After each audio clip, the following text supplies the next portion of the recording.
33년 기자 경력, 신문사 대표 남성숙의 호남 천년 동안 우리가 꼭 알아야 할 인물 이야기, 전라도 천년의 얼굴책 내용입니다. 난세히 못다 핀 피 끓는 충절, 충장공 김덕령. 역사 현장에서 탁월한 능력을 지녔음에도 불구하고 현실이 그를 용납하지 못해 비극적인 종말을 당했던 인물이 많다. 그 인물들은 세월에 씻기면서 역사 현장 밖에서 민중에 의해 민중의 영웅으로 재창조된다.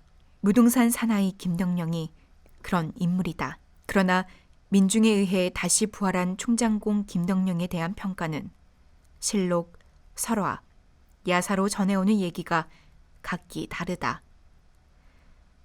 당시는 처참한 전쟁 상황이었고 유능한 인재가 한 사람이라도 더 필요했기 때문에 수많은 일화를 남기고 영웅으로 떠올랐을 수도 있다.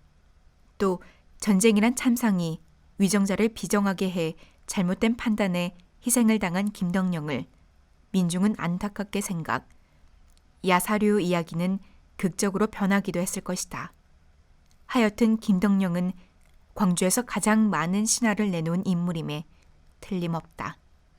김덕령은 1567년에 출생, 어려서부터 형 덕홍과 함께 대학자인 성희의 문인이 되어 수학했다. 1592년 25세 때 임진왜란이 발발하자 의병을 일으킨 형 덕홍을 따라 전주까지 갔다. 그러나 노모와 어린 동생을 돌보라는 형의 권유로 귀향한다. 그때 형은 고경명의 참모로 금산 전투에 참여했다가 순국한다. 이듬해 8월 어머니가 돌아가셨다. 이후 주위 사람들로부터 여러 번 기병 권유를 받았으나 응하지 않다가 형조 좌랑으로 임명받아 상복을 벗고 담양에서 5,000명을 모집 전투에 나서게 된다. 그러나 전시 상황은 김덕령이 자신의 능력을 맘껏 발휘해 외적과 싸울 수 있는 여건이 아니었다. 명나라에 의해 일방적으로 외와 화의가 진행돼 급기야는 명의 주장으로 전투 중지 명령이 내려져 많은 의병이 정세만 관망하고 있었다. 또 의병 가운데는 적당히 때만 넘기려는 누락자가 상당수 있었고 군량과 병기가 부족해 사기는 저하되고 있는 상황이었다. 이때 김덕령은 진주에서 전쟁 준비를 마치고 싸우겠다고 요청했으나 허락받지 못했다. 적군을 눈앞에 두고도 싸우지 못하는 울분과 점점 불리해지는 주위 여건을 쇄신시키기 위해 그는 군법을 엄하게 세웠다. 한 번은 태만한 역조를 죽이고 도망간 군사 대신 그의 아버지를 잡아와 치죄하려 했는데 그 군사는 윤근수의 노비였다. 마침 남방을 순시 중이었던 윤근수가 이를 알고 김덕령에게 석방 요청을 했다.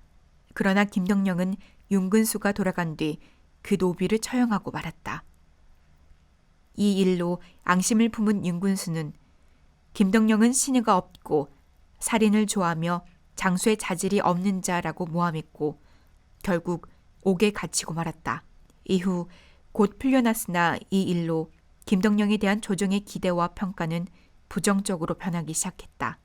김덕령이 이런 어려운 상황에 있을 때 이몽학이 충청도 홍산을 중심으로 반란을 일으켰다.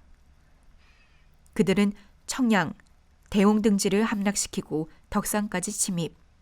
세력이 점점 커지자 권율이 토벌군을 거느리고 홍산으로 향하면서 김덕령에게는 영남에 있는 항복한 왜군을 이끌고 오게 했다.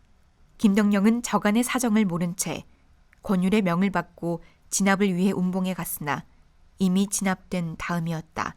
이때 김덕령은 권율에게 고향에 가겠다는 뜻을 알렸으나 허락을 얻지 못해 진주로 다시 돌아가 있었는데 영문을 모른 채 권율에 의해 체포되고 말았다. 권율이 이몽학의 진중에서 김덕령과 관련되었다는 문서를 발견했기 때문이다.